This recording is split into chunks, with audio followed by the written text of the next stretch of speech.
We are live. What's good? Shout out to man DL Saint. Welcome. I really want to know podcast, man. How y'all doing out there? How y'all doing? I hope all is well. Happy Monday. Hope you guys got through the weekend in one piece. I did. I got through the weekend. I had one mission and I was able to accomplish that mission. So I'm pretty cool on that. Um, Glad you guys are with me. It's like the audio is good and everything. So yeah, man. Crazy weekend. Crazy weekend indeed. Really rough weekend for aviation. We had the meter in DC at National Airport. Then we had the Medevac Learjet, which crashed in Philly.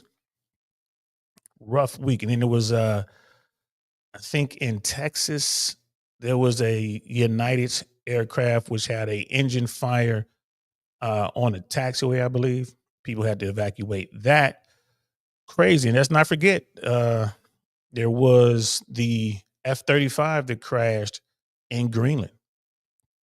So, and I believe the pilot was able to eject, but of course the aircraft was lost. Hey, man, aviation is very safe.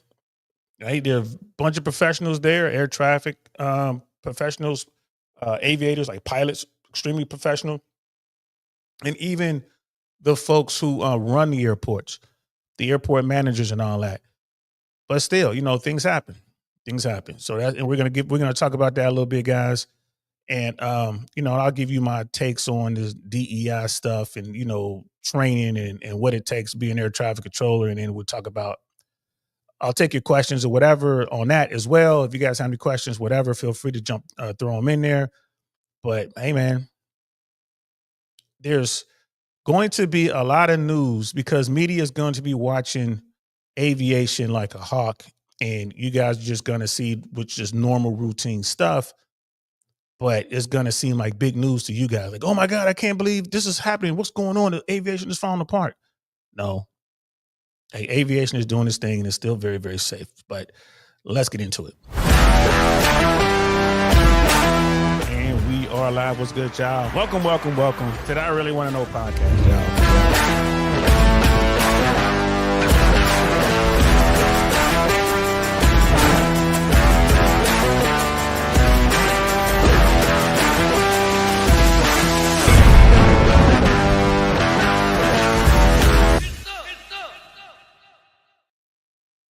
Get some indeed. Whew, boy. Yep. So this is your chance, guys. Got any questions? Want to ask me about this? Now's the time to ask me. Looks like the FAA is here already. Hey, now, not us. Absolutely, y'all. That's funny. Give them a shout out. Dr. B in the building, bro. What's good, fam? Always a pleasure to see you, man. I hope you're well. Yeah, brother Michael Lee, Mr. Rec Use himself is in the building, man. It's like, brother, saying greetings. Like I said, Mr. Recreational Use himself is in the building. What's up, fam? Yeah, FAA is all in the news, bro. All in the news, 100%. I mean, why wouldn't it be? This is, you're talking about the worst accident involving a commercial airliner in over 16 years. Of course, you're going to be looking at this stuff. Of course.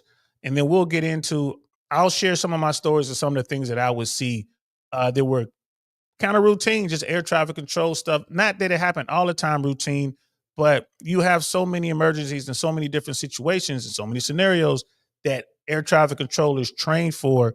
So when it happens, we know what to do.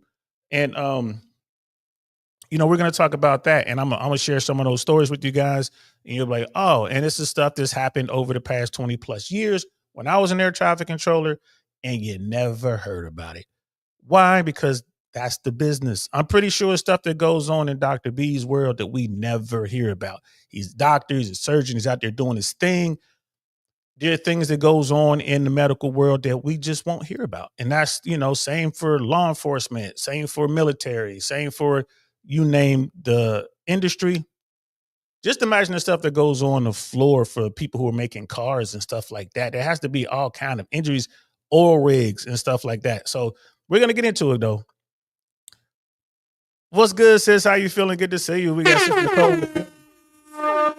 So glad you can make it. Brother Michael wants to know, Chiefs or Eagles? I would like to see the Eagles win, but I ain't got a dog in that fight, bro.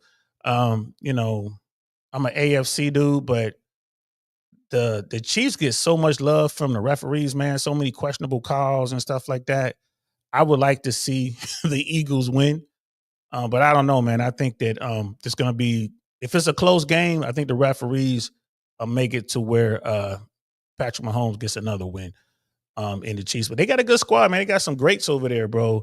Got Travis Kelce, you know what I mean? Got Mahomes. I mean, they got some greats over there, bro. But I don't know, man. They get a lot of help, it seems to me, man. It seems to me. Thank you very much, Brother Michael. Yeah, happy Black History Month to you guys, too. The government can't celebrate Black History Month, at least not in the military. There was I guess, there was directives that came down. Like, we will not be celebrating Black History Month. Wow. Can't talk about the red tails, huh? That's crazy. Can't talk about the triple nickel. Wow. But hey, man, it is what it is, man. The political stuff is crazy, crazy. It is what it is. But we're not here to talk about that, man. We are here to talk about air traffic. So the video I want to use, and this will probably be a fairly quick show, guys. I doubt if we go too long, but who knows? Every time I say that, it turns into a marathon session. But The Hill, which is a news program, Rising the Hill, they were talking about this, and I have the video linked in the description below already if you guys want to check the whole thing out. It's about a 9-minute, 16-second video. We're gonna watch just a few minutes of that. There's a pretty good part in here that I wanted to bring up, and I think that it'll really help us out here with what we're talking about. And then, so we'll talk about this first, and then we'll look at the medevac stuff. Or actually, you know what? I think we'll start with the medevac crash. We're still waiting on information for that, right? For those who don't know, I believe this was Friday. There was a medevac Learjet. Medevac Learjet, just think of an ambulance in the sky, right? So people who need to be transported for medical reasons, maybe they're incapacitated or need to get to a hospital or a facility fast. They put them on these jets, and there's different type of jets, right? They have helicopters as well. And then they'll take them to wherever they need to go.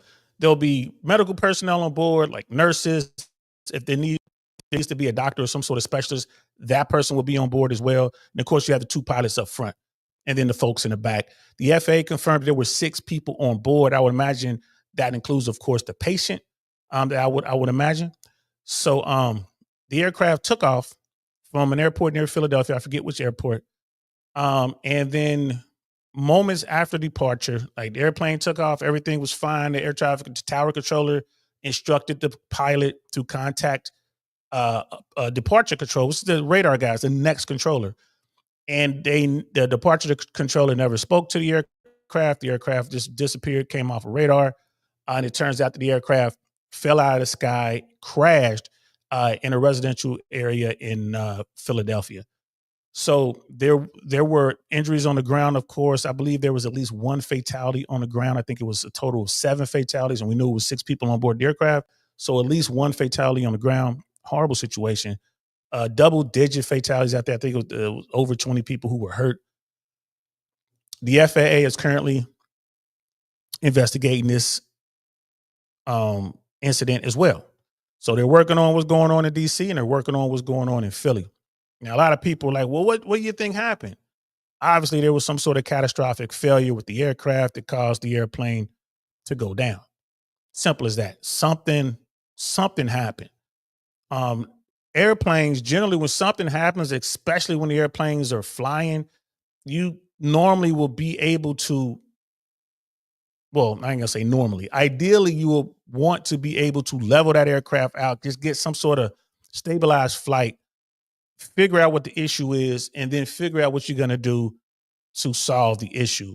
But it looked like this aircraft was climbing out, and then it just began a descent, a rapid descent. So that tells me that something horribly wrong on that aircraft. Something mechanical will be my guess. But we won't know until they get all the information and see what inputs were made. This is why the black boxes, which are orange in color, are so important, to find out exactly what happened. They want to listen to the transmissions, which they've already done, between air traffic control and the pilot, and then hopefully they'll be able to listen to what was being said back and forth between the two pilots in the front of the plane. Something like this, man, it doesn't even make sense to speculate at this point. And I'll give you guys a story. This was at Van Nuys. I wasn't there that day. I was in Vegas, but we saw the story. Um, Being a bunch of buddies of mine, all of us were traffic controllers. We all worked at Van Nuys. We all went to Vegas. We take Vegas trips all the time. So we're all in Vegas. We wake up the next morning, turn on the television, and all over the news is there was this airplane crash near the Van Nuys airport. So we woke up to that, like, uh-oh, right? So apparently what happened was, and I never read the final reports. You could probably go find it if I was go back and look. And this would have been like the early 2000s. Citation jet takes off from Van Nuys, small citation, like a 560 or something like that. Yeah, I think maybe a 501, one of the smaller citations, takes off. And there's a very experienced pilot, a guy with thousands and thousands of hours, former captain of air carriers. I think he flew big airplanes.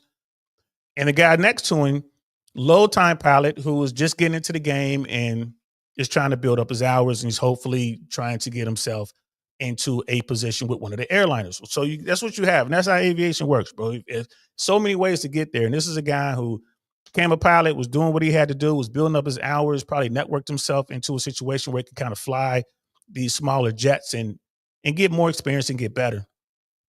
So he's flying next to a very experienced pilot. See this all the time. So allegedly, the low time pilot, the rookie pilot, was flying. They're climbing out.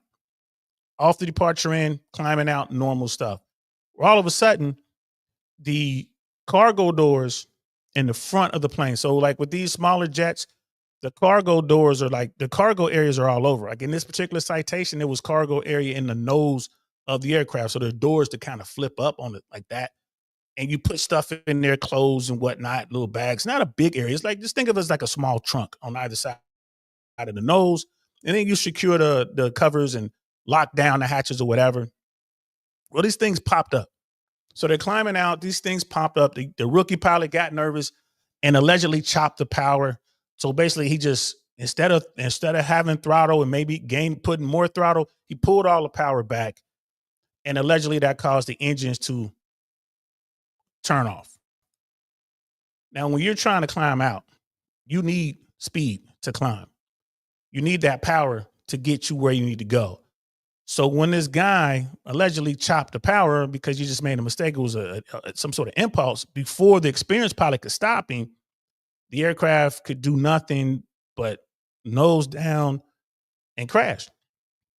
And again, this is all alleged. I haven't read we were reading the report in the tower months after this happened, preliminary reports, but I never read the final. So that aircraft went down the backyard of someone like really close to the Van Nuys airport. And of course, the two pilots on board did not survive. That's one example. That made the news locally in Van Nuys, of course. That was in Southern California. So that made like LA news. It was on CNN for like a quick second, and then that was it. Didn't hear anything else about it. Right? Again, so rare to have these type of accidents and incidents in that field. It just doesn't happen every single day where it ends in fatalities, but you do have incidents where airplanes need to land. There's emergencies on board. There's incidences where landing gear, like, having a bad landing gear indication, that happens all the time. People on minimum fuel, that's a problem. That happens sometimes. There are all sorts of things that can go wrong, and oftentimes they do. But the air traffic controllers, along with everyone else in the industry, are there to help. That's why the air traffic controllers are there, bro. Like, we keep the airplanes from flying into each other, but when something goes wrong, we're the ones to help out. And I just wanted to share that story with you guys so like this sort of thing happens. Airplane goes up and then it comes down and it crashes. You don't know what happened until the NTSB gets in there and they pull all the information. The engineers look at what's left of the airplane, they piece it all together.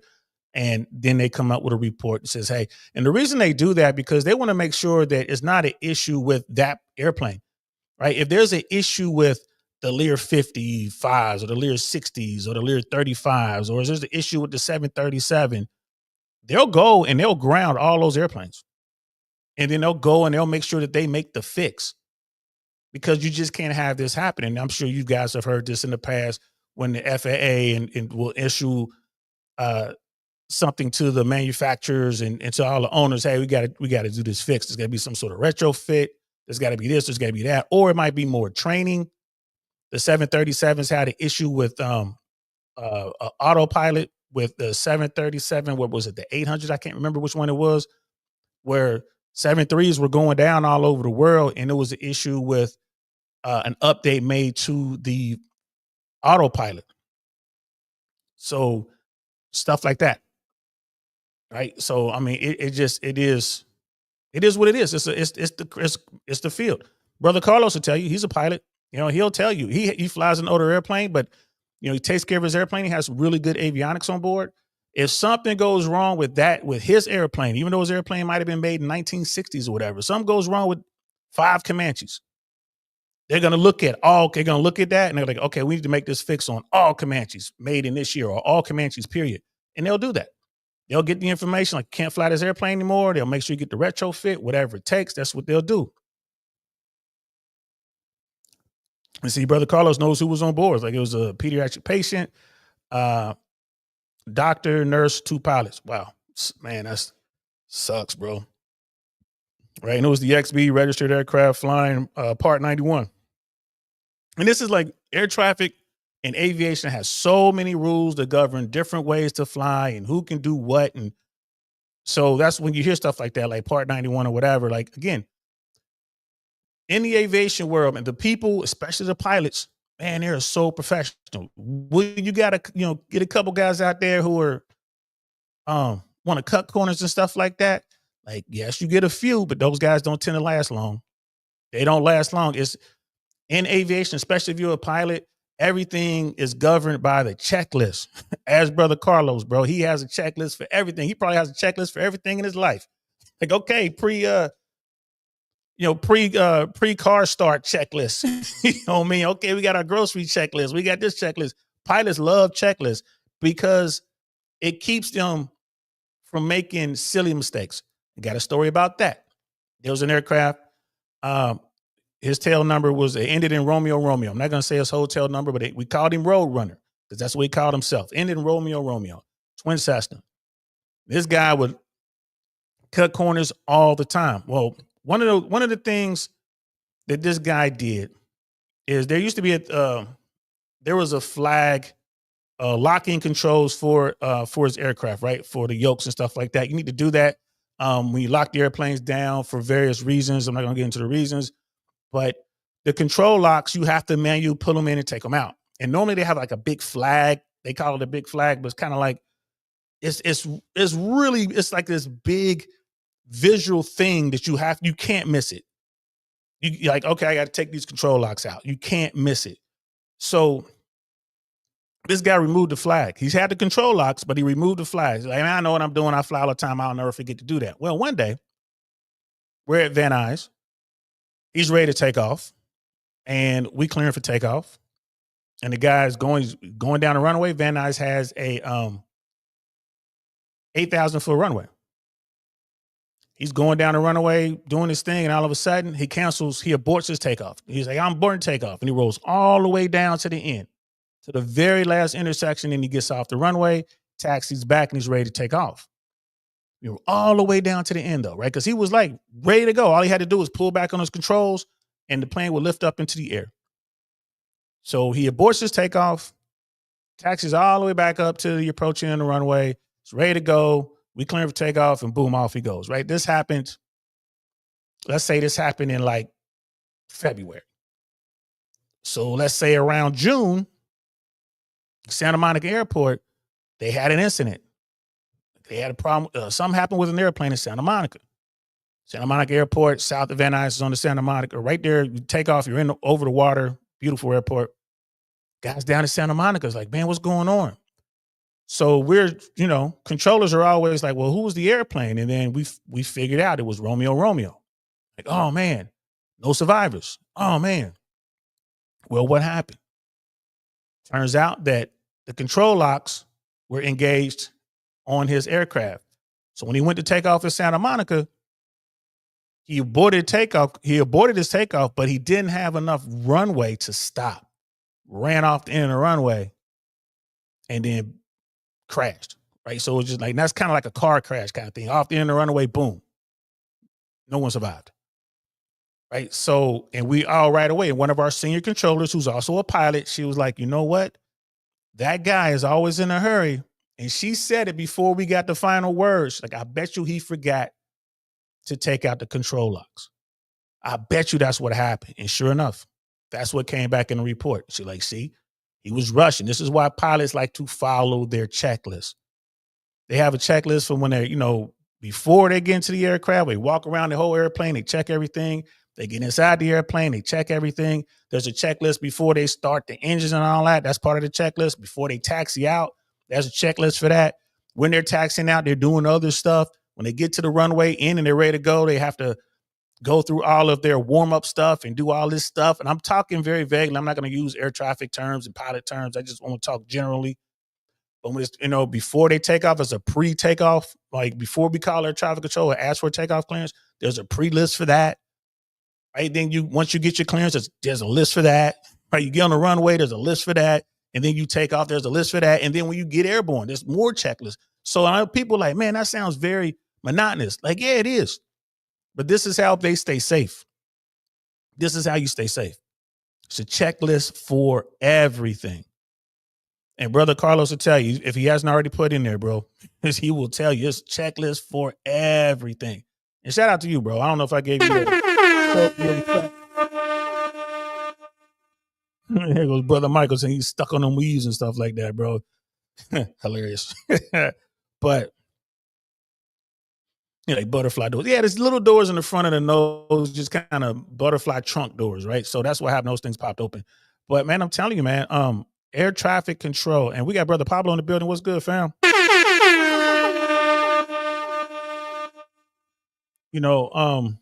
Foreign registered aircraft, man, we deal with them all the time, especially with the jets. You get a lot of foreign registrations on that. It's not a big thing.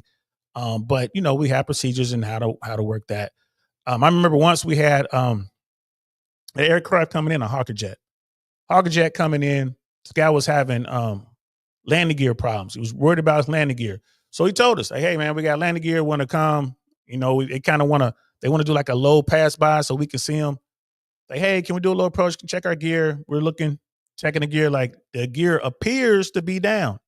That's got to say appear because we don't know if it's down. It looks like it's down. So it's one of the things in air traffic control. Air traffic controllers will say appears. Like, there appears to be flames coming out of your right engine. Your left main gear appears to be up. We're never going to say, oh, it's up. No doubt about it, man. You got a problem. We'll never say that. It appears. Might just give you a little bit of sauce.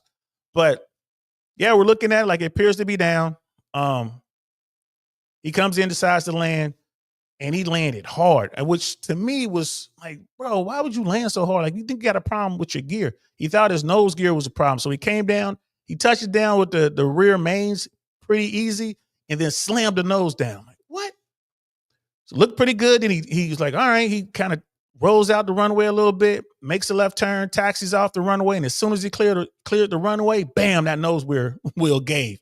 And then it just bam, it just gave out.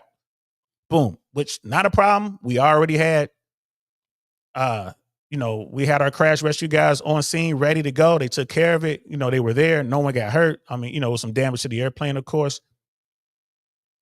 It's just one of those things. And while I'm thinking about stories, one more story I'll tell you, and I'm gonna move on because I don't want to make this a whole reminisce. Hey, let's go down memory lane with Saint. But I can remember one day we had a Gulfstream 5, a really big, expensive business jet. The G5s, the G6s, like the Global Expresses.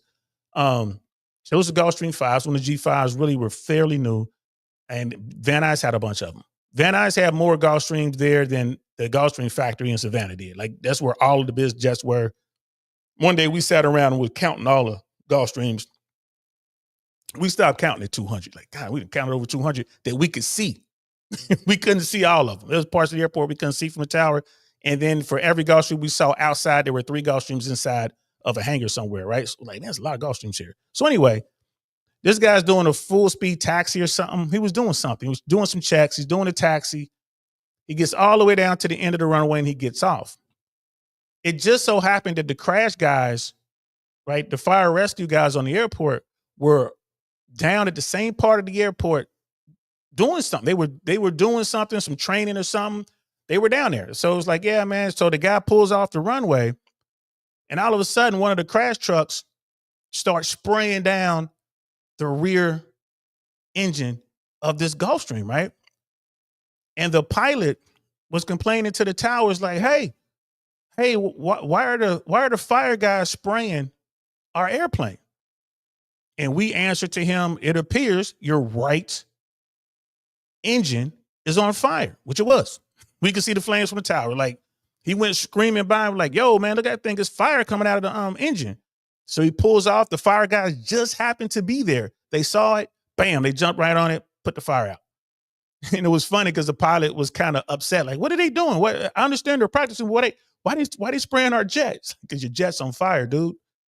Once we told him what was going on, I guess he wasn't getting an indicator in the airplane, and it was definitely fire damage. They fired him. They followed him back to where he needed to park. Well, first they had him get out. They had everyone evacuate the plane. It was just the pilot and I think the mechanic or a pilot, maybe 2 pilots. They got off and they checked everything out and like, yeah, bro, my engine was on fire. You could clearly see the scorch marks and all that kind of stuff. And you could still see the smoke coming out by the time they got the airplane. Of course, they thanked the fire guys right away. Ooh, thank you. Like, thank you. But again, that never made the news. That, we made a report. The FAA knew about it. All the other airports around the country knew about it because back then, every report had to go out to all the air traffic controllers. And before we started our week, like your Monday, whatever your Monday is, like, people work Monday through Friday. I was off on Wednesday, Thursdays. So my first day of work was Friday. Some people's first day of work is Tuesday and so on and so on. So when you come in for your first day, you have to go over this file like that thick of briefings of what happened while you were gone, kind of thing, right? You're going over all this stuff. And that was part of your daily briefing. There was always something getting added to that. And we can see losses of separation. We can see when aircraft crash landings. We would see when controllers made mistakes. Everything was in there. We would have to brief. You have to go over that briefing, read that before we could start like our pre-duty stuff. We had to do that before we could start the work week. We had to read that stuff, right? I'm not sure if they still do that. And Brother Carlos, like, I believe they were making another stop in the U.S. before going back. You're talking about the flight. I believe they were on their way to Missouri, if I'm not mistaken. I have to go back and look at all that. Brother Joe's in the building. What's good, fam? Yes, 737 MAX. That's it. The undocumented style protecting stuff. Yes, that's what I was talking about earlier. With the 737, there was a problem with, there was some sort of upgrade, and they weren't giving the proper training to all of the crews who were flying the 73s. And just to, I'm gonna dwell on that for just a second before we continue on. That was an issue with the foreign pilots more than it was with the American pilots or the pilots from like first world countries. So like the second and third world countries tend to have a negative impact on that as opposed to the first world countries. Why? Because the first world countries are just used to aviation and used to dealing with stuff like that. Most pilots, if there's something new that's been added to their aircraft, some sort of system upgrade or some piece of equipment, a pilot would spend days researching and studying up on that piece of equipment here in the States. Doesn't matter what he's flying. He could be flying a Piper Cub or he could be flying a 747. If there's a new piece of equipment on his airplane, he's going to sit there and get up to speed on that equipment. And so when something goes wrong, he knows what to do. And the American pilots of that 737 MAX had the same issue that these other folks had, but the 737 MAX pilots in America knew what to do. They briefed themselves. They knew it. They're just nerds, bro. And they're like, oh, I know what it is. And they would make the adjustment. It's like, I read the update. I got the briefing. Whereas in some of these countries, maybe that didn't filter down. That came, I think that was part of the NTSB's report. But yeah, people were lost. Aircraft were lost. People lost their lives behind that. I mean, and it is what it is. And that crash was horrible, bro. No doubt about it. Um, there's definitely um a lot to be learned here, and we're going to get into that here in a second. I've already talked about it before, but I'm gonna bring it up again. The procedure in DC was crazy. And then you look at what happened in Philly, man, that was just catastrophic failure. I think we have to wait for the information to come out on that. Brother Mandrell's in the building. What's good, fam? Yeah, I'm behind on the on the comments, but Brother Carlos, when I was talking about checklists for everything, he's like, "Yep, I bet you Brother Carlos got a pre-sex checklist, during sex checklist. He's probably getting it, pulling out his checklist, got his light on, like, okay, and then we're about done. You know what I'm saying? Got to pull up the next checklist. But it is what it is, bro. I ain't mad at you. Just a little bit of aviation humor there, guys. You ain't got to laugh if you don't want to. Sister Sarah, Raging Tomatoes in the building.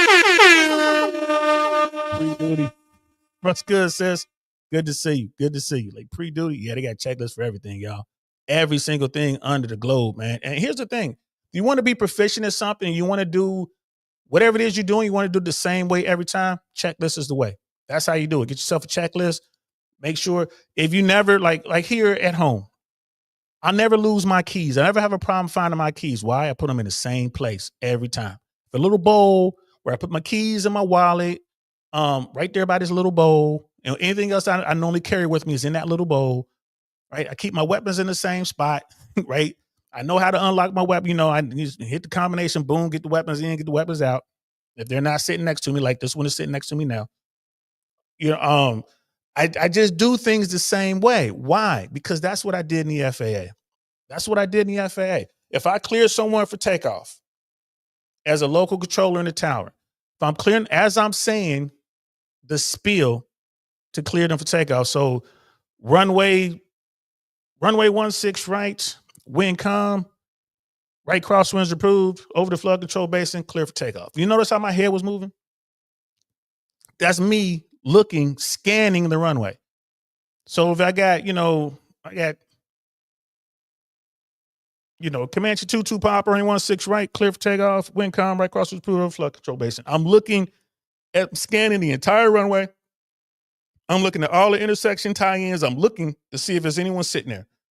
If I'm clearing something for takeoff, let's say that I told ground control to cross the runway. All right, and I'm about to clear somebody for takeoff. Comanche 22 pop, or 16 right, line up and wait, traffic crossing down fields to Learjet, traffic 4 mile final Gulfstream, right? Because I'm scanning down the runway. What's that Learjet doing moving? Oh, that's right. I told ground they can cross there. So I can just put my airplane, my airplane starts moving. The Learjet is clear. Comanche 22 pop, or 16 right, clear for takeoff. Right? And I'm still scanning. I look at the runway, all the tie-ins. I look off the departure end. I'm looking up. Is there anything out there flying around that I need to be worried about? Right? And I'm looking up. That's what air traffic controllers do. And when you begin that process, when you first scan your runway, I'm looking at final. Is there anybody out there I forgot that's landing on my runway? Right? And I'm looking out. I look up at the radar. Van Nuys radar hung from the top of the cab. So I'm looking up. I see the radar hanging there. All right, everything's good. Clear for takeoff. And I did it the same way every single time without deviation. Whenever you get away from that, whenever you do it differently, or if it's jumbo, you do this and that, those are the controllers who get themselves in trouble. You have to do it the same way every time. That's what pilots do with their checklists. And that's why they have their checklists. It's like, do you have a checklist for your checklist? Some of them might. But that's how America has this safety record that it has for aviation. Now, when things go wrong, they can go really, really wrong. And then when it does, the whole world's going to look at it because it's so rare, which is a good thing. Right? So I just wanted to give you guys an idea of, a quick peek into the world of aviation, air traffic, pilots, and all that kind of stuff. Right. So the people who manage the airport managers, man, what they do is amazing. They do a lot of stuff. They run around, they drive around in these cars. They look like police cars. They got lights on top. They got radios. and they're just floating around the airport. If you need anything, you can hit airport ops. Hey, airport ops, tower, airport ops, ground, airport ops, data. Hey, can you give us a call? They'll call you up in the phone, call you on the phone real quick, or hey, ops, can you ride over to this place? Or hey, ops, we got this guy who's lost. He's really lost. He needs some help. Can you escort this guy to his parking? All that good stuff.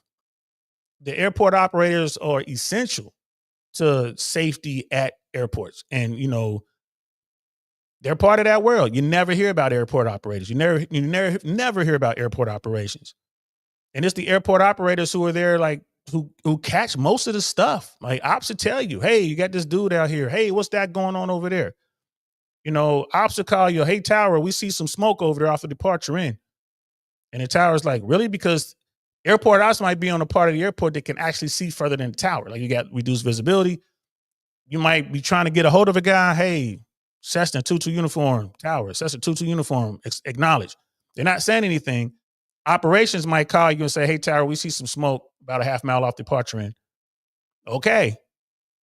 Now you got some information. That might be Cessna 22 uniform. So everyone works together. Everyone's job is extremely important. Right. So this DEI stuff, man. A lot of talk about DEI. Why is there so much talk about DEI? Because the administration wanted to make this political for whatever reason. Now, I can tell you this. People say DEI. Before that, it was EEO. Before that, it was probably what was it called back in the day? Affirmative action. Right. The DEI stuff that I'm hearing in the YouTube trenches and what I'm seeing on mainstream media, man, I'm just gonna tell you straight, man, it's a bunch of BS. It's a bunch of BS, bro. I got hired under the VRA program, Veterans Relocation Act. I got hired in 1998 under the Veterans Relocation Act.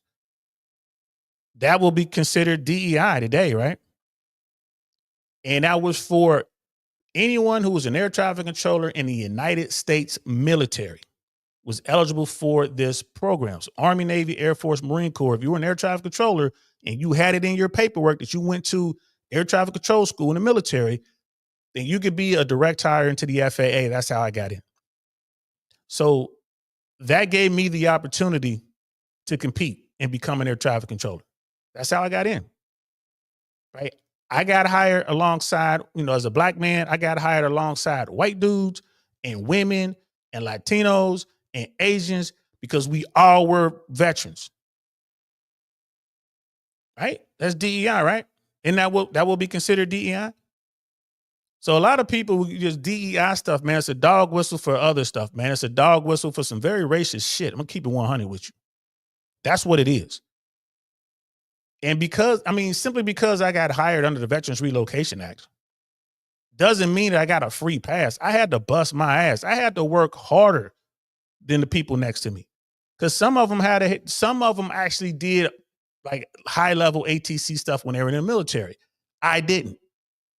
I was a paratrooper. What we did was very different. Yeah, we got the same training. I did something similar, but I wasn't getting up every day, going to the tower, going to the radar room, moving airplanes around, dealing with this equipment. I was in the field. I had my weapon. We had our beacon our beacon equipment, our beacon mission. We did what we had to do. Sometimes we had missions where we would actually talk to helicopters coming in. Like we'll set up an LZ or whatever, and we could talk to some helicopters in a tactical sense. But I didn't have that formal going to the tower stuff. I didn't. So I had to work hard, really hard. I had to catch up. But that program gave me the opportunity to compete, and I competed, and I did my thing. That's all that is. To me, that's when I hear these different, affirmative action, EEO, DEI, all I'm hearing is an opportunity for people to get a shot to compete for this, whatever role it is. That's what I hear. I don't know what y'all, when I say y'all, I mean all the people out there in the world. I'm talking about this DEI thing. Like, I don't know, bro. And I'm here to tell you, man, like in air traffic, it's still dominated by white men. Just keeping it 100. It is what it is. It's going to take time to change that. Simply because someone got an opportunity. There's a lot of people that got hired under VRA like I did that didn't make it. They didn't make it. They couldn't cut it.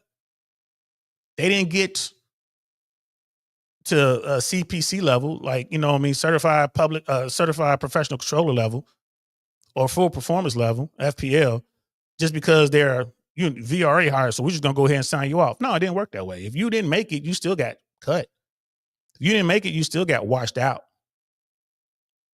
Right? The only thing that the VRA candidates didn't have to do, they didn't have to go through the FAA Academy. We were direct hires. We came directly to the facilities because we knew the basics.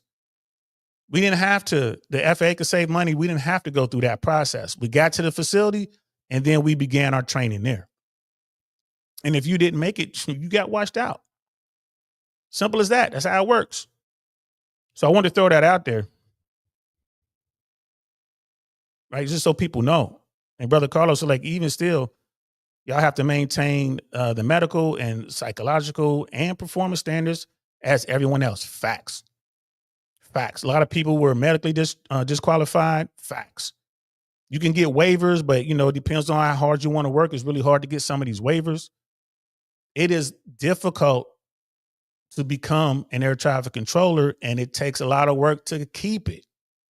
There are a lot of air traffic controllers who can't talk to airplanes, but they were good controllers, but maybe they had a stroke, or maybe they have, they got heart disease or something like that, or maybe they got this, or maybe they got that. They're like, okay, you can't talk to airplanes. So they'll find a job for you because you work so hard, and they'll want you to get to your retirement. You only got to get to age 50. You can retire an air traffic controller at age 50. And at age 56, it's mandatory. You got to go. You can no longer talk to airplanes at age 56 for the FAA. You got to go. So it's a tough gig. Pays well, pays really well, but it's a tough gig. Not everyone has what it takes. Not everyone can hack it. Right? So let's check out what they were saying on the Hill. They were talking about DEI, and then they were also talking about the training processes and what goes into becoming an FAA air traffic controller. Let me pull this up. I do not agree that there's no evidence that making DEI hiring decisions at FAA. Now, I am not asserting that is the cause of the crash. I think it is important to investigate what the cause of the crash is. I find it incredibly suspect that there are helicopters being flown at all in this incredibly congested airspace from what we're now understanding in the DC area, where there are planes landing and taking off constantly. And what we're hearing is that it's possible that people flying the helicopter saw a plane. They thought they were being warned about a plane they could see, and they didn't know there was also another plane. It's such a crowded airspace, and that seems like a catastrophically bad idea. It's possible this was just, I don't know what to call it, reasonable human error, but one that is reasonable given how congested and how insane it is flying helicopters at night with planes landing and taking off all over the place, over the water, with lights everywhere because the city. It seems crazy to me. So we should look at that. We should look at everything. We shouldn't knee-jerk blame DEI or whatever, although this lawsuit is very suspicious to me, and I want to look at it more closely. Well, there's a lot to So I wanted to pause it right there because he touched on some very good things. And if you guys have been watching me, if you watched those other videos we did talking about this midair, he touched on some things that I touched on in the video way back when. I say way back when, just like last week, but whatever, a few days ago. But he touched on things that I touched on. When it's all said and done, I believe that probably one of the major causal factors will be the routes and how they were running, how air traffic control was running these routes, and the proximity that these helicopter routes came to the runway, active runways, in particular, the approach end of the runway. The approach end and the depart, which is the end that you're landing on, and the departure end is the end you're taking off on. You don't want anything within a quarter mile, half a mile of those two areas. You just don't want it. That's just too close. Just too close. And I believe that once when NTSB looks at this, right away, the FAA shut down those routes. I think they shut all of them down right away. So there's going to be a lot of talk about these routes. Who approved these routes? The FAA did. The FAA had to approve these routes. Now, when it comes to the training aspect of it, man, I ain't gonna lie to you, bro. I would not run routes that close, within a quarter of a mile from arrival, like, the arrival of the runway. I wouldn't do that. And if you're gonna do that, you need to have a point where the controller has to allow that aircraft to proceed and cross that very dangerous area. So what do I mean by that? There should be a point, like if you got a route, okay, I'm on route 3, and I know, and the pilot knows that route 3 is going to cross the approach end of an active runway. So maybe half a mile before he gets to that point, that danger crossing, there should be a place where he stops and air traffic control has to approve him to go forward. Right? I'm on route 3. I'm at checkpoint Charlie, and he can't go until the controller says, Roger, cross or proceed or something like that. Now, the way that these routes were set up, the pilots were supposed to be on a certain point, and it appears that this particular Black Hawk was not there. This Black Hawk was off course by maybe a quarter mile, half mile, something like that, whatever it turns out to be. And this particular Black Hawk was allegedly 100 feet above where they should have been. All the routes are supposed to be capped at 200 feet, at or below 200 feet. So there's definitely a lot of blame to go to that crew. There's 2 pilots in that Black Hawk. It seems like they were off course, but then there's, but again, if you had a checkpoint, the controller can check like, oh, they're a little too high, let's get them down, and they're too far to the right. They need to correct to the left or something, right? So I first of all, based on what I've seen and just kind of what I've read on these routes that they were running out of National, especially that route, I think it was the route 4, that route that went down, up and down the river, up and down the Potomac. Nah, that route got way too close to runway 33, and it got too close, in my opinion, to runway 1. But again, this is the kind of stuff you're going to see as this story unfolds. So he's right. He's like, man, these routes are bad. I mean, he started off by talking about DEI, that there's a story out there that people who were extremely qualified for the position couldn't get the positions in order to let other people who were less qualified, but they fit the DEI category for whatever it is, they're persons of color or female or whatever it is they're looking for, they got the job. Man, I don't know about that. But he says there's stories out there, and I believe him, but I don't know about that. Some people don't make it, and they'll tell you, well, I didn't get it because of this or because of that. I'm more qualified than that person. Then you go and you actually look at their scores. You look at what they did. You look at the sims they ran. It's like, nah, bro, you messed this up, bro. You failed. Well, that person didn't like me. It turns into other stuff, but it's really hard for a lot of folks to take accountability. Now, having said all that, there are instances where, hey, something like that might be true. And that's why he's saying we should look into it. Okay, then look into it. But to me, that wouldn't be DEI. It's less DEI and it's more with your personnel folks. Like, well, who's handling this? Is it the hookup going on or something? Like, what's going on with that? And I will tell you, bro, a lot of nepotism in the FAA. In my 25 years, my 20 plus years in the FAA, boy, a lot of sons, daughters, nieces, and nephews up in there, right? Up in there, and everybody know them.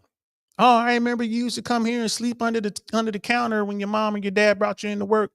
The overnight shifts, call them the mids.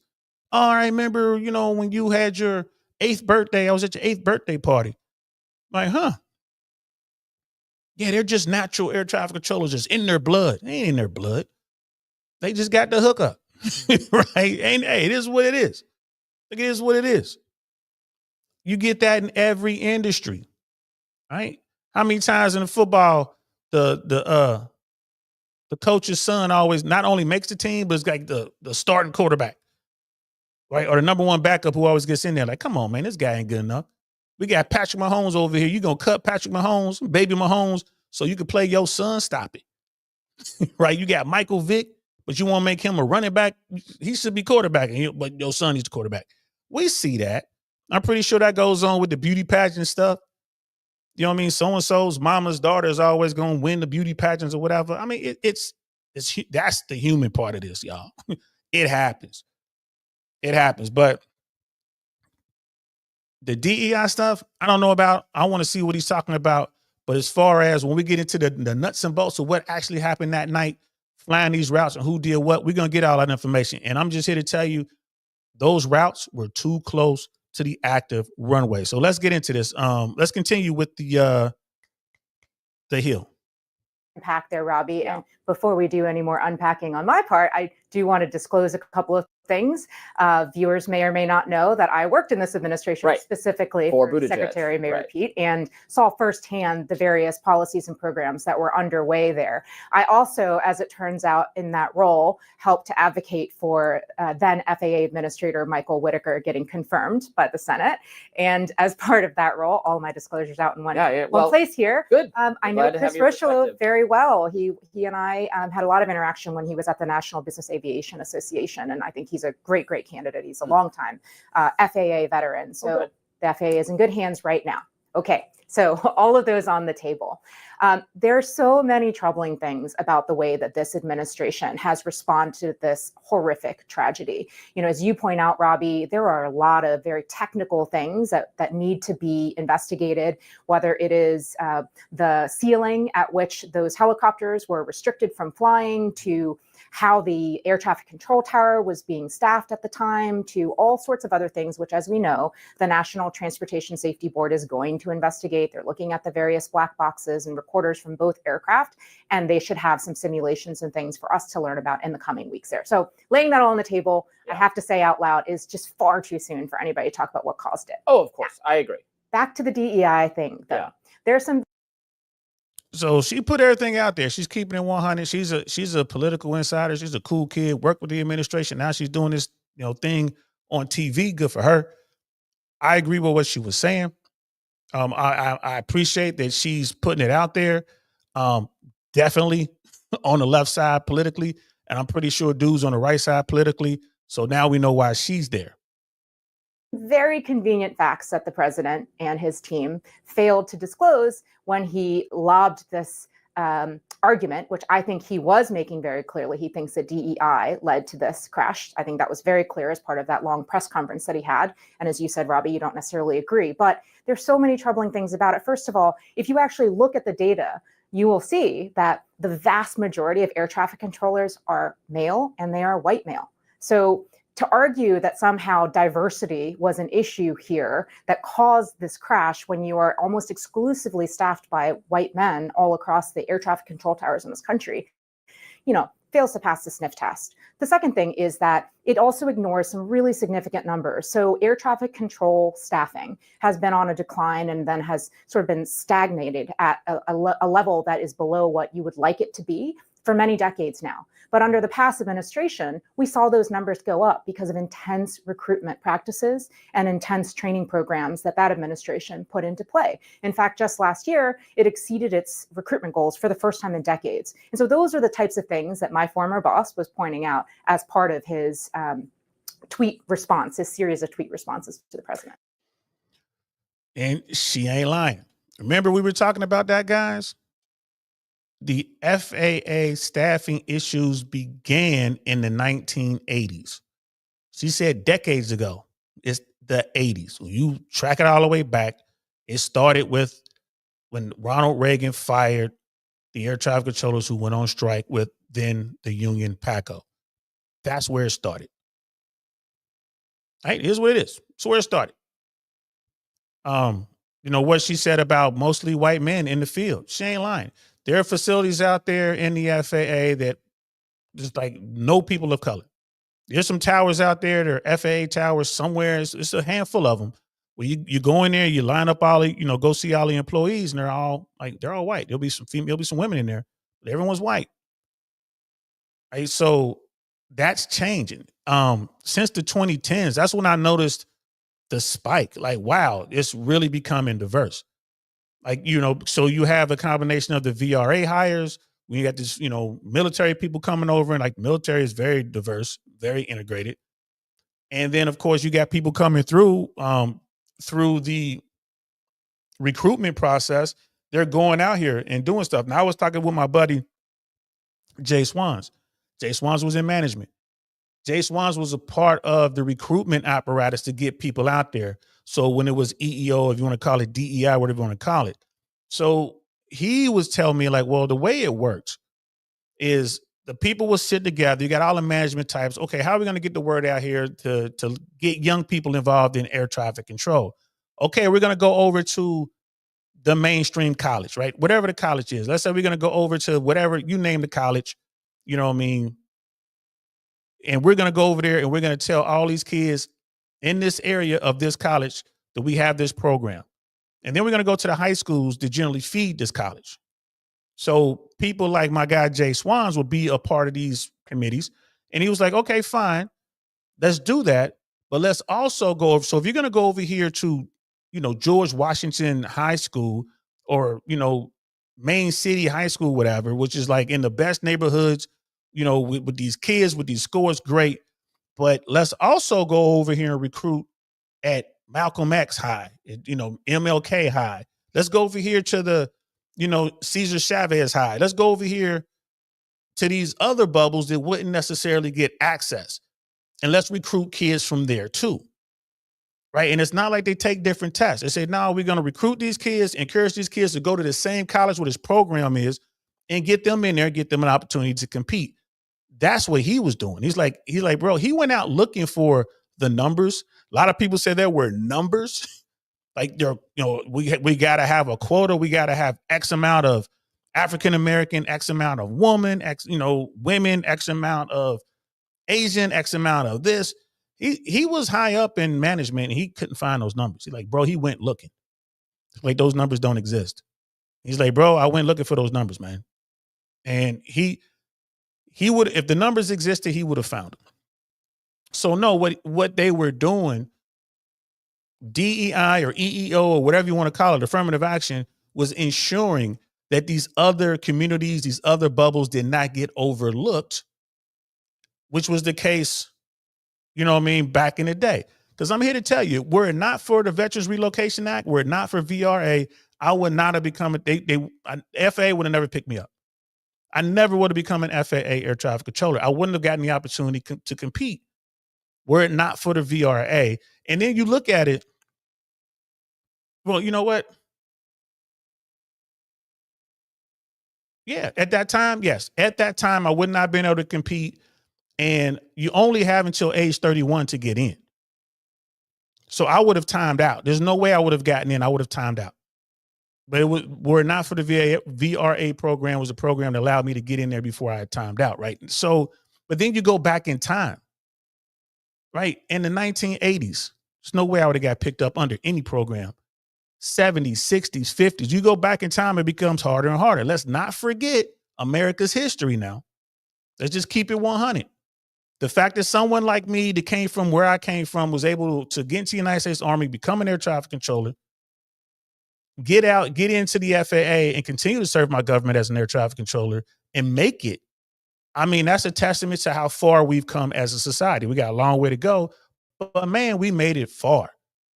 We made it far, bro. There's no way I would have gotten this opportunity in the 1970s. And think about it, guys. It was just an opportunity. There are people that got hired under VRA with me that didn't make it, right? But they got the opportunity. I got an opportunity to compete, and that's all I asked for. That's all I asked for. Yeah, he's like, it's all good. The recruitment is up, but it takes years to get through. Bro, I'm going to let this play because she's going to talk about that as well, the training part about it. And you're right, bro. You're absolutely right. If they make it, all it is just a matter of making the cut, bro. All I ever asked in my life was an opportunity to compete. That's all I've ever asked for. Let me get an opportunity to compete. That's it. And here's the thing. Don't think for a moment that there weren't people out there trying to get my ass out of the FAA. They were. Hey, don't think for a moment that it was all hunky-dory when I went through. I had to bust my ass, but that's fine, though. I got the opportunity to compete, and I did it. Right? Don't think for a second that the good old boy system isn't in effect. It is. But I mean, and I'm not going to go too deep into that, and I don't want to go too deep into that, but there was people that wanted to see me fail. They would have loved to see me fail. They didn't want to see me kicked out of the agency. They just didn't want me to be where I was. There were some people at Van Nuys Airport that's like, you don't deserve to be here. Some inside, like, you got to work your way up to Van Nuys. Van Nuys was a very busy, very complex airport when I started. Very, very busy. Of all the airports in the world, Van Nuys were it was the busiest general aviation airport on the planet. And then of all American airports, it was like number 6. I think at our highest, we were like 5 or 6. And we were always like right there with Miami, neck and neck. It was crazy busy. And it was insane what we were able to do there. And I'm proud of that. But there was people who believed that I shouldn't start there. Like, you haven't earned the right to start here. You got to start at another airport somewhere at Santa Monica or Camarillo, Burbank, Fox Field or something like that. You get Torrance. Because I guess that's how it works. But hey, I didn't pick Van Nuys. I didn't even know Van Nuys existed. That's where they sent me. And they said, you got to compete here. And my response to them was, let's get it going. And guess what? I made it. It was hard. It was hard. And I always thank, it's one person I always thank. And that was the manager at the time, Chuck Chamberlain. Shout out to you, Chuck. I called him right before I retired. I just called him up on the phone. Said, thank you. Hey, bro, you changed my life. And what did he do? He gave me an opportunity. He was fair. That's it. He was fair. He shut down all that shit. He's like, look, man, you come in here every day. You come in here on time. You always early. You stay late. You're always studying. You're asking questions. And if you're going to work that hard, I want you here. He like, don't stop working. There was a thing that was going on. And I had to go through this process. I had to go through this board. And this board was going to decide whether I could stay or not. And it was Chuck, the manager, who came in and like, man, don't worry about nothing. He said, I was stressing. Bro. I didn't have a car. I moved all the way out there from Cincinnati. I was all in, y'all. All the chips on the table, bro. I was all in, busting my ass. I wasn't out there drinking and partying. I ain't have a car, living in LA. I was homeless when I got there. There was controllers there to help me out. Gave me a little extra money so I could stay in the hotel and then let me stay with them until I got on my feet. Eternally grateful for these folks. And then when I'm so stressed about that, I'm like, bro, I got everything riding on this, bro. I'm in LA, no car. I'm taking a bus. Like, people like, you can't ride buses in LA. Yes, you can. I remember I rode a bus all the way from Pacoima all the way down to Venice Beach and back, bro. It took me the entire day to do it. But it was great. I did it once. I was busting my ass. I didn't want to do anything. That's all I did. They gave me an opportunity to compete. I competed. And it was the manager there who knew it was BS that was going on. He's like, man, I know it's BS. But he told me, he said, listen, you just keep doing what you're doing. I got your back. Chuck Chamberlain is a white guy, plays hockey, real cool dude. Been in the game a long time. You know what I mean? So when I hear DEI, I'm like, man, I don't know what y'all talking about, bro. I got the opportunity to compete, and it was still some landmines out there, but it was good people along the way. Chuck is one of them. Now, here's the thing. If I couldn't do it, Chuck would have washed my ass out. The man was tough. He had no hard feelings. Like, bro, if you can't do it, you can't do it. But he was paying attention. He was watching me. He knew what I was capable of. And he was an air traffic controller, a real air traffic controller. That's another part. We'll get into this towards the end. Why the FAA is having these problems right now is because, well, people in management don't know how to control airplanes. They don't know what air traffic control is. They got in there, they checked a box, and they moved into management. Right? That's my take on it. It is what it is. I'm glad I had that opportunity too, sis. We got TK in the building. He's like, I got the ATC job when Reagan fired everybody. I did my job for 32 years. Now I'm old. It is, bro. And this right here, this man, TK, is a legend. He gets it down to Marco. Can't believe you watching my shit. What's good? What's good, TK? TK is a legend. He's a legend. I mean, one of the best air traffic controllers I ever worked with. I stole so many of his techniques. The reason I'm so good is because I was busy stealing people techniques, and TK is one of the techniques. I stole so many of his techniques. The man's a pilot, an accomplished pilot. Last time I checked in with TK, he was making an airplane, guys. He was building the airplane from scratch. Yes, an airplane. an accomplished pilot. All the time I got up in the air, most of it was with him. This guy is amazing, man. Good to see you, brother. I'm surprised you ain't out flying right now. You know what I mean? That's my man TK, bro. And he said he saw the potential me at Van Nuys, man. And look, like that was another thing too, bro. If you knew what you were doing, and other air traffic controllers can see the potential, they can see it. Like, nah, this guy has it. We just need to give him a little more time, get him the training that he needs, get him the training team that he needs or she needs, and they'll go on to be great controllers. And that's TK, one of those guys, right? TT, another one out there. My trainer got me through it. Man, we went through it, bro. We had so much going on. TK, there's so many people I can name. But the aviation world, air traffic world, it used to be about who can do the job. They didn't care about nothing else. Don't care what you look like. Don't care how you dress. Don't care how you talk. Who can do the job? You know, and so long as you still do that, then we good to go, man. I appreciate you, TK. You know what I mean? Brother Paul's in the building. What's good, fam?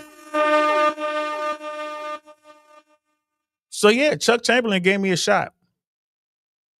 And I busted my ass. And there's more people out there, and they know who they are that really made it happen. They know who they are. Right. And I was in there and I told them, like, you know, what do I gotta do? Like, just don't let us down. Just do your job. And I did. But now, I mean, it's crazy now, guys. Like, the leadership has fallen off, and then we have these new type of generational people, and everyone gets a trophy and all that kind of shit. Nah, man, you still got to earn it. I earned mine. All I asked for was the opportunity. They gave me the opportunity, and I earned mine. Right? I earned it. But now you got people who just expect it. Entitlement. Right? All that's going to come out, guys. All of it's going to come out, man. So let's listen to what this sister has to say about training in the FAA. Well, as I said, I got to look at this lawsuit more closely and get someone on the show who has followed it in greater detail. I think the allegation was not necessarily that it was the kinds of hiring that they were doing was not necessarily successful at getting, skin color diversity or whatever. It still resulted in, which is why you're correct to say that it's still mostly white male, but just that it ended up getting less qualified people overall, or very qualified people who had passed all the qualifications. Then they were suddenly their contracts, their employment, and this is going back a long years and years and years ago, was suddenly terminated because under this policy they were trying to screen out the best and most qualified applicants. So it didn't actually even result in more diversity. It just resulted in less good people to work at the FAA. Yeah, and I just have to push back very, very strongly on that. I have spent my fair share of time in air traffic control towers all across this country. And I have worked really closely with the air traffic organization and done the deep dive on the recruitment and the training programs that have been underway over the last several years here.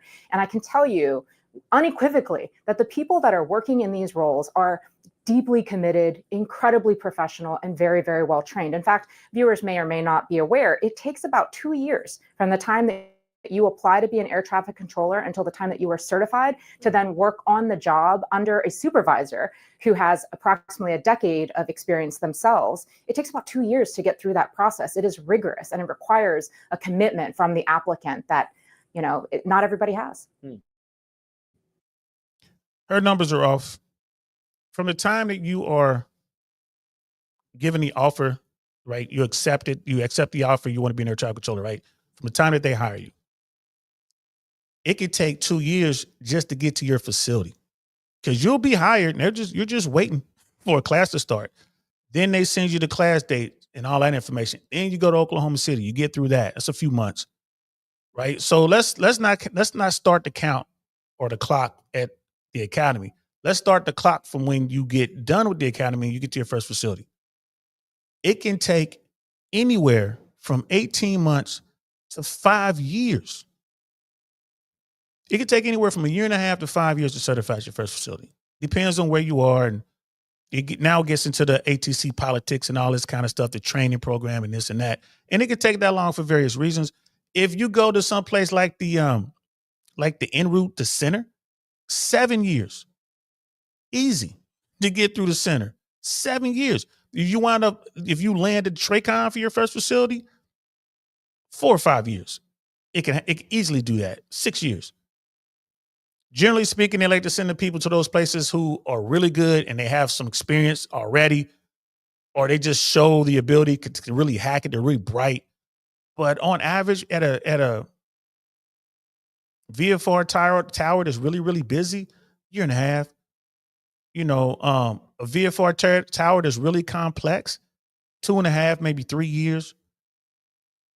Busy towers like LAX, Atlanta, Chicago, off the street, man, it might take you 5 years to get through that program. It takes a lot of time. The on-the-job training part is where you learn how to be an air traffic controller. Then once you get done with all that training, that is my favorite supervisor, Murph. When I got my certification, he takes you downstairs, you and him in a meeting, and he was like, all right, he's signing all the paperwork. This is your sign off. This is your ticket. He gives it to you. Hold on to it. He was like, this is a license to kill. You still got a lot to learn. Don't kill anybody.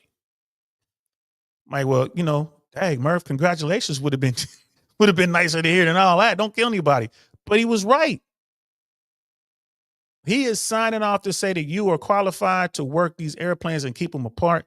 You are ready to prevent collisions in the system. His name is on that. And that's why I was such a tough trainer, because I'm always thinking back to Murph. Like, yeah, he's right, man. My name's on this, man. I'm saying this person is ready. That's my name on all them training forms. That's my name on that recommendation. I recommended this person get, certified. It's my name. Right? This guy that was working the national thing, someone signed him off.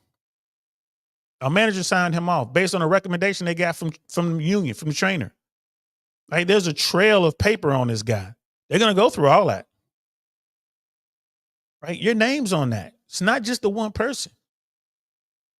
So, and TK, if you're still out there, TK, if you're listening, bro, what is your opinion on what happened at National, bro? What's your opinion, bro? TK is probably going to say the same thing I said, man. Those routes are just scary. Those routes are just scary. And if you remember, guys, if you go back at the beginning of this show, we were talking about doing things the same way every single time. The same way every single time. Traffic calls. You got to do them the same way every single time. Traffic for one is traffic for the other. If you're telling this guy about this airplane, you need to be telling this guy about this airplane. Every single time without fail. And that didn't happen. That did not happen in the transcripts. It didn't happen when we listened to the tape. That controller told the helicopter about the jet, but did not tell the jet about the helicopter. Not one time. You guys might be thinking like, well, what's the big deal? It's a huge deal. TK is a pilot. He'll tell you. If you call traffic to TK and he don't see that airplane, he ain't descending. And I've been in an airplane with him. Hey, man, you see that airplane? Oh, yep, there it is. But if we don't see that airplane, we ain't descending. Right? TK, back in the day, my first control tower, Chino, CNO. It took me 6 months to check out. By the time I transferred to Van Nuys, checked out in 5 weeks. I think the training process is taking too long. Yeah. Yeah. And TK went through that FAA Academy. He went through the screen. I think, yeah, I'm pretty sure he went through the screen and all that stuff, right? Back in the day when you were journeyman, you're going from one facility to the next, they only gave you so much time to certify, bro. If you're in certify, they pull the plug. The problem is because they haven't backfilled for all those controllers that they lost going back to the 80s, they can't let people go. If they're like, man, if they think you can do it, they're going to give you as much time as you need to certify. And TK used to talk about that all the time in the tower. Like, yeah, man, it only took me a few weeks. He was at the airport right next door. So he knew the airspace. He's a pilot. Great guy. I got to Van Nuys the same day TK did. He was transferring controller. And I was a brand new hire, VRA. And it took me a while to get through. Van Nuys was very difficult. And TK says, yeah, the helo routes at DCA are tight. Boy, it's super tight. Super tight. Like TK, bro, that route, I think it's the number 4 route, that helicopter route, bro, is less than a quarter mile off the approach in a 3-3. And then I want to say it's less than a mile off of runway 8. Runway 1. Man, have a look at those routes, man. God, dog, it's crazy. Crazy. So just to give you an idea, especially now, how long it takes to get through these facilities, bro, I want to say the average is probably 2 years. 2 years. And TK will tell you, we had people at Van Nuys towards the end of our careers. It's like, bro, they still here? Like, we know we've seen people train for over 2 years at Van Nuys. Like, wow, that's a long time. It's a long time. Hey, they were, come right off the street or whatever. It's like, man, transferring. But here's the thing. Training boils down to, that's management's responsibility. They govern those rules. They make the decision on who they're going to train, how much time they're going to give. They can give additional hours. They can do what they want, and they work with the union to try to make things happen. But when facilities realize there's no one else in the pipeline, you got two controllers, and they're like almost there, but they're out of time, and they realize there's no one else in the pipeline. No one else is coming. You're going to try to get those controllers through. But if you have 15 controllers in the pipeline trying to get in there, then yeah, you washing people out. I'm gonna wash you out, man. We can't spend any more time. Sorry, thanks for trying. You're gone. They're gonna get 2 more people in here to see if they can do it. So supply and demand. And right now, there's a huge demand for air traffic controllers. They're not a lot in supply. And the controllers who are working at the smaller facilities, they're making good money. And they don't really want to go stress themselves out. You got to, they're not looking for the challenge. Some of us were looking for the challenge. We had different reasons for doing what we were doing. So, Casual Germs in the building. What's good, fam?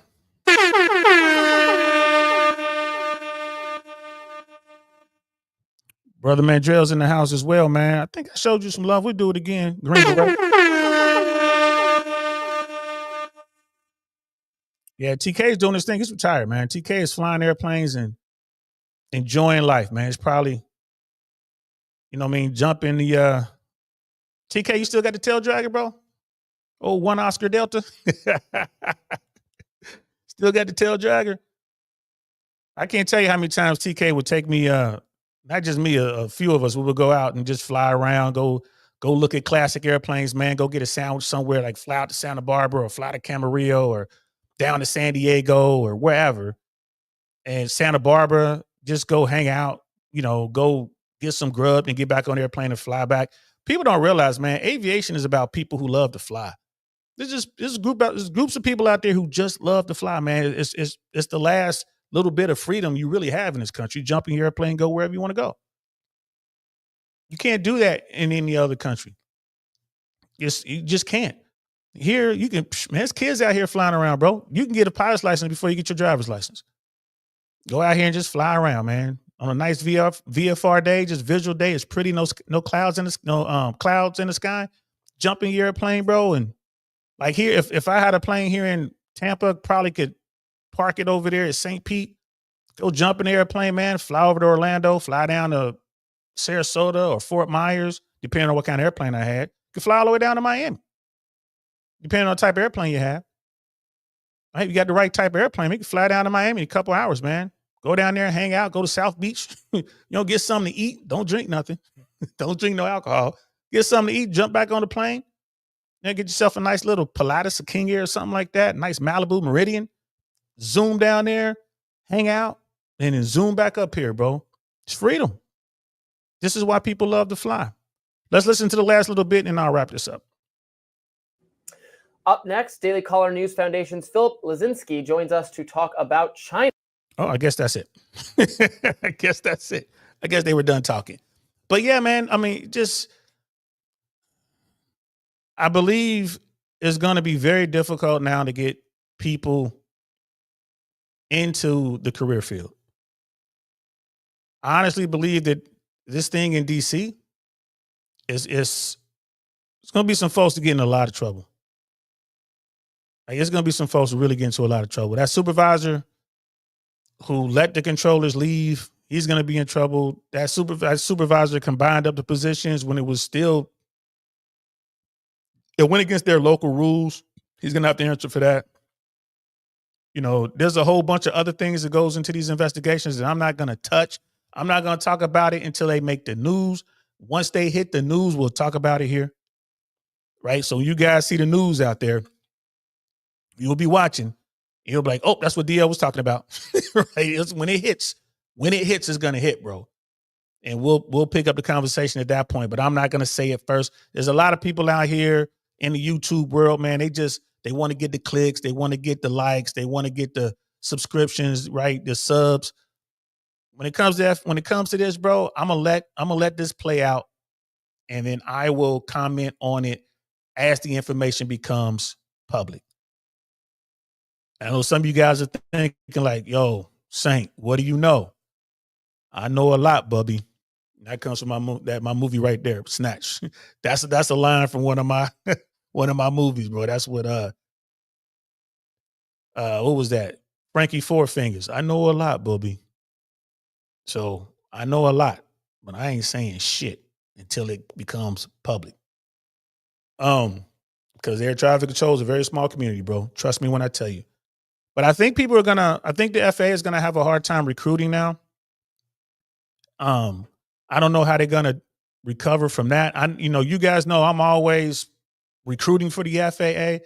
They don't pay me to do it. I'm not a part of any official FAA recruitment program. I'm just doing it because it's a way to change your life. It's a great career. We've gotten about half a dozen or so people in already. They're already in. None of them were in national. None of our people, but we got them already in. So we're going to continue to do what we do over here, trying to get folks in. But I was just talking to a young guy who works at this fast food joint, or one of my daughter's favorite fast food joints. So we went in there today, and I talked to the young man and one of the other dudes who work in there. Say, hey, here's an opportunity. Check out this video. We went in there today, and he was like, man, I don't know about that. I'm watching the news. I don't know if I want to do that job. And I can't say I'm mad at him. He's just a young kid doing his thing, trying to figure it out. You know what I mean? 20 something, trying to figure it out. Can't say I'm mad at him, but if you're going to be an air traffic controller, understand, it's a tough gig, but if you follow the rules and you develop really good techniques, you're going to be all right. You're going to be all right. Things happen. You're going to see some stuff.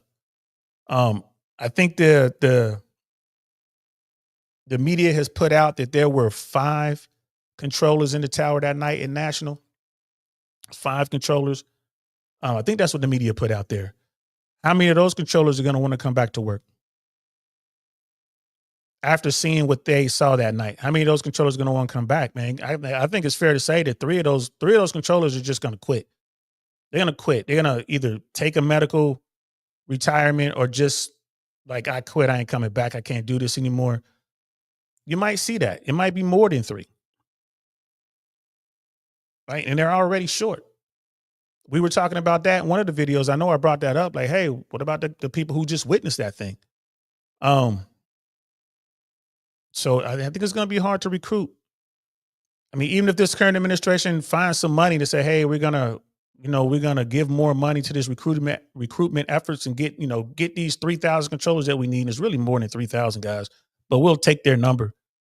We need 3,000 controllers. Well, to get 3,000 controllers in the field certified to where they can work on their own and be useful, I mean, you might be looking at 8 to 10 years. And that's if no one else retires, and we know there's a wave of retirements coming. So in order to get that 3,000, they're going to have to probably triple that number. It's like, do I think they'll nationalize ATC? I think there might be a push to do something. Brother Carlos, I don't know what they're going to do, man, to be honest with you, bro. I believe the push is going to be automation. Can we get AI or some sort of augmented AI to help out until we get the controllers we need? I talk to pilots about this a lot. They talk about, AI can control the airspace. AI would be good for just normal standard stuff, but you're going to need humans. So maybe if you have some sort of AI that augments the humans that are already working, maybe you could do something like that. I don't know. But I think it's going to be a push for artificial intelligence. It's going to be a push to automate air traffic control. That's what I think is going to happen. Will they nationalize it? I don't know. I know, but you know what? This is what I think they're going to do. I think it's going to be a combination of AI and privatization. That's what I think they're going to do. I think what they're going to do is take the busy air carrier airports. The government's going to keep those airports, right? And maybe use some AI to augment so they don't, they can help with their staffing issues. And then all of the smaller airports, non-commercial airports, Santa Monica, Camarillo, Fort Lauderdale execs, for example, probably Tamiami, those type airports, they're going to privatize those. They're going to take those small VFR airports and privatize them. That's what I think is going to happen. Be listening for that in the conversation. And why do I think they're going to do that? Because it's a way to make money. It's a way for the 1%ers to get some money out of this. And it takes a lot off the plate of the FAA. And they're like, okay, because the FAA really only wants to focus on air carrier airports anyway. Right. And if you get rid of all of the smaller airports, all of the general aviation, they call them GA, you know this, brother, but I'm talking to everyone else. You get rid of the small GA airports. Now your staffing problems go away because you only have to staff the big airports. So out of that 3,000 controllers that you need, like we're short 3,000 controllers, well, you get rid of all of the GA airports. Maybe you only need 1,000 controllers now to augment Atlanta, Chicago, Miami, Fort Lauderdale, LAX, Dallas, it goes on and on and on and on. Right. So you might see that, bro. I think that's what you'll see before you see them nationalized. I think there'll be a push to privatize air traffic control. And with everything that's in the news, they might be able to get it. Privatize air traffic control and then somehow try to augment the shortage with some form of AI. That's what I think might happen. Again, what do I know? I'm just some old dude sitting up in his attic talking to a computer. And how fast, I mean, it depends on who does it. It depends on who does it. Man, there was a video out there that I wanted to cover. Dang, who was it? Man, I think I wrote it down. I watched the video and some guy actually talked about this. I don't know if it was the Wall Street Journal. I'm gonna try to find it. If I find it, I'll make a DL short about it. But he was talking about this a little bit. But I think that's what might happen. Oh yeah, bro, landing fees will go through the roof. You know it. Again, that's where the money's at. So that privatization of air traffic control is bad for pilots because they're gonna try to make so much money. They're gonna charge the pilots for everything. Nickel and dime them to death. They're already doing it at some of these airports. They're gonna make it tough to even become a pilot. It's gonna be, bro, how much would it cost just to get some touch and goes in? Who knows how they're gonna run that? And just to become a pilot is gonna be extremely expensive. People come from all over the world to America to learn how to fly because it's cheap. Like it's way cheaper than learning how to fly in their country. Like it's like Japanese folks come over here all the time to learn how to fly. You ask them like, why y'all come all the way over here? Like, cause it's cheaper. Like to get all these hours in Japan, like we can't afford it. We come over to America. Like that's crazy. So I would say be looking out for that. I think privatization is going to be the thing. Privatization and AI. I think they're going to be talking about that moving forward. Give it about 3 to 6 months. You probably start hearing about it. I appreciate you guys. That's it. That's all I got for today. Man, I wish I can remember. I hope I wrote that down because I have a notepad, a checklist that sits next to me when I'm in the living room watching TV because I'm going through YouTube just looking for stuff and I write down the name of the YouTube channel for stuff that I want to show you guys. I think I wrote it down. I hope I did. I'm gonna have to find it if I didn't. I'll find it though. I'll find it. So appreciate you guys rocking with me. That's all I got for today. Today we're gonna keep it short and sweet. We're gonna be following this story. How can we not? This is the number one story moving forward until the NTSB comes out with their results of their investigation. Shout out to my brother TK for checking in. Next time I'm out there, next time I'm on the West Coast, TK, man, we got to go fly somewhere, bro. Or if you're out here, if you come out here to Tampa, let me know. If you come out here to Tampa, let me know. Brother Carlos, man, with the $20, man. Oh, wrong button. With the $20 super chat. Thank you, brother. Thank you. We're going to be covering more air traffic stuff, man. I'm starting to see a whole bunch of stuff. There's a show that I was thinking of you when I saw this show. Pause. There was a show. Yeah, I messed up. Hit the wrong button. I forget what airport it was, but I got the video. We're gonna do it, bro. I'm gonna do a breakdown on it. You got a flight of 2 F-18s following, or we would say chasing, a citation. I think it was a 560. And there, bro, the way the tower controller did this thing, man, like the F-18s flew right through the 560. No one died. But bro, I'm gonna break that down. I'm gonna, like I said, twice a month at a minimum. You guys are gonna hear me talking about air traffic stuff. And depending on how it goes, man, we might start doing it twice a week. There's so much stuff out there. I just didn't think that people would be interested in it, but we're definitely gonna do it, man. So yeah, bro, probably on Thursday, I'm gonna break down that overtake with the F-18s and a citation. And the citation pilot was very upset, bro. Very upset. So I'm gonna break that down. We got the audio, we got some video clips of that. Like we got the radar plots and all that, so we can see it. And I'll tell you guys my thoughts on that and how that controller could have fixed the situation. So be looking for that Thursday. I'll put the thumbnail will probably come out like Wednesday or Thursday. So yeah, appreciate y'all checking me out, man. And this was fun. Always fun. You guys know how to catch me on Instagram. I really want to know podcast, all one word. I'm on Telegram. If you want to reach out to me on Telegram, DL_Saint. You guys want to holler at me? That's where you can find me. There it is below there. Anything you guys want me to cover, let me know. And if I can cover it, I will. So I definitely appreciate y'all. NYL, they spun you for 20 minutes due to F-35s and the C-130. Hey, bro, yeah. It's hard mixing them in, man. The speeds and the wake turbulence, bro. You don't want to mix it up with that C-130 and that F-35 anyway, man. But I remember once we were flying into Phoenix, man. They held us so they can depart. What's this? Maybe it was Scottsdale. I think it was Scottsdale. We flew into Scottsdale, bro, and they held us. They spun us so they can launch a West Wind and forgot all about us. I'll tell you about it one day, man. It was terrible. We were so mad at them people, boy. We were so mad at them people. But you definitely don't want to mix up with that C-130, man. The wake turbulence will flip you upside down.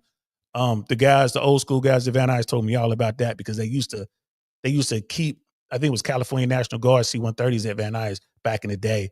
And they would tell us stories of how, so many pilots were lost getting caught in the wake turbulence of these C-130s. So, bro. Yeah, bro, it was Scottsdale, man. They spun us. Man, I'll tell you about it. We'll definitely talk about it. Man, Joe, you love C-130s, bro. You always jumping out on them. Why are you worried about C-130s? How many times you rode in a C-130 without a parachute, bro? Like I think I rode in maybe 5 times in a C-130 when I didn't have a parachute on. To be honest, not even that many, bro. So vast majority of the time when I got into a C-130, man, I was jumping out. So I wasn't even sweating. So quit hating, Mandrell. So let me get out of here, guys. I appreciate y'all, man. I hope you enjoyed it. I'm DL Saint. This is That Really Want to Know podcast, man. I will see y'all on Thursday. Be safe out there. Peace. Nothing like I've ever seen. It's just a thing of beauty.